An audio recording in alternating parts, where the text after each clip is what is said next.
Prezident by měl umět pojmenovávat věci, jevy, protože je institucí a potom takové pojmenování má obecnou váhu. Prezident by měl být zároveň poslední instancí a zároveň záštitou občanů, jejich hlubinou bezpečí. Je to stejné, jako když děti si hrají v parku, ale vědí, že rodiče jsou opodál. Směřování, chuť i vůně zahraniční politiky státu je determinována a určována vládou.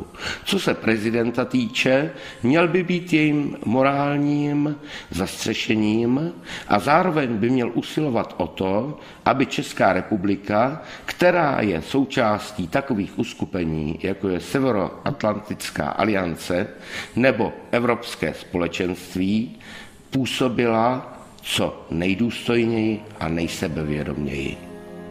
První kroky ve funkci prezidenta, to je daleká píseň.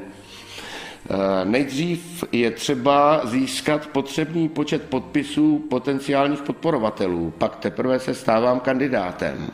A pak nastane velké učení a zmáhání mnoha kroků, protože já zdaleka neumím všechno.